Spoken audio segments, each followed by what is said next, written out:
And I do think there is a double standard. I walked by NYU last night. What I saw was peaceful protest. But I can tell you, if I went into the NYU square with a white hood on and said, lynch the blacks or burn the gays, my ID would be shut off by that night. And I would never work in academia again. There would be no need for the words context or nuance. I wouldn't be protected by terms like First Amendment or free speech. I would be out of the world of academia. It seems like we have a double standard when it comes to hate speech as long as it's against Jews. And we're not just talking about the exercising of free speech and protest, which we agree people have, and there's spaces on campus for that. It's what they're saying.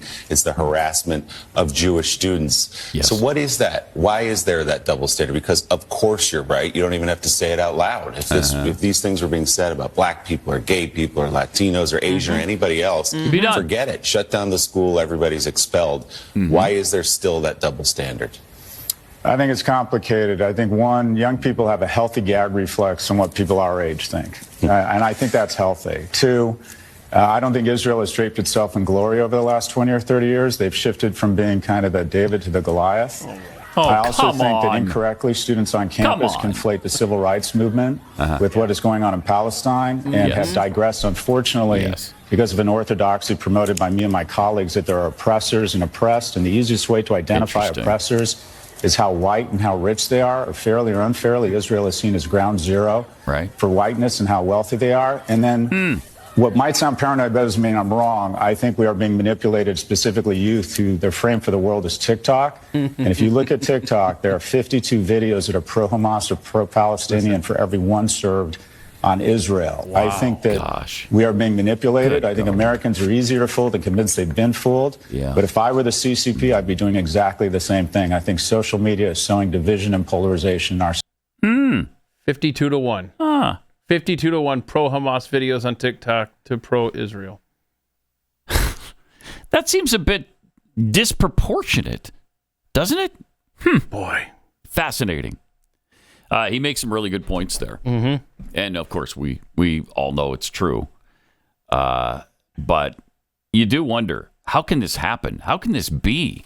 Now, all of a sudden, Nazism is good? The swastika is good? I seriously, I need a Benny Johnson or somebody, Savannah Hernandez, someone show up at NYU, Columbia, wherever these protests are happening, Southern California yesterday, UT Austin yesterday, and just ask to these people that are out there, the pro-Palestinian protesters, what are your thoughts on Adolf Hitler? That's it. That's it. That's the only question. Let's just let's start generating those viral clips, those montages.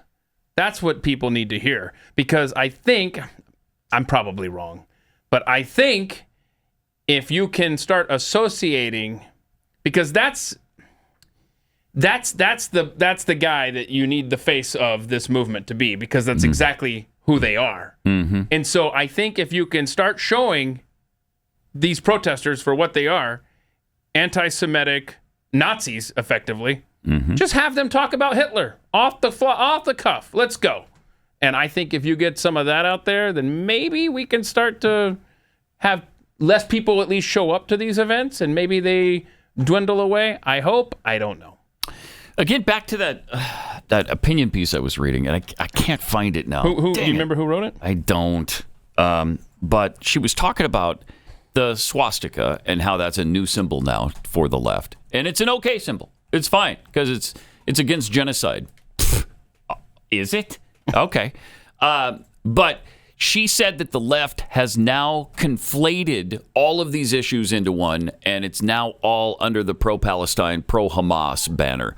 Everything is connected. Intersectionality has combined with pro-Hamas garbage, and she called it one thingism. It's all one thing. It's all part of the same whole.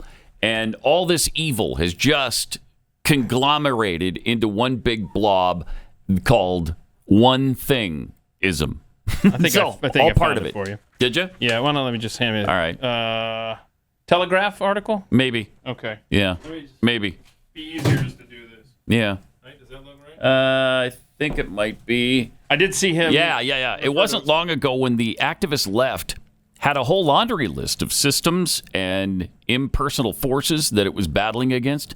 Sexism, homophobia, white supremacy, ableism, you name it. The Millennial Left may have nodded along to Bernie Sanders' old labor left leanings. Still, they largely abandoned the class struggle of old for a struggle against boutique oppressions that were contingent but intersecting, hence the rise of so-called intersectionality. Okay, so she talks about how all of this is now merged into one thing for the left. And that's how they've made the swastika okay, because it's part of the same oppression. And you can now apply it to Israel rather than that being a symbol of the evil that killed so many Jews.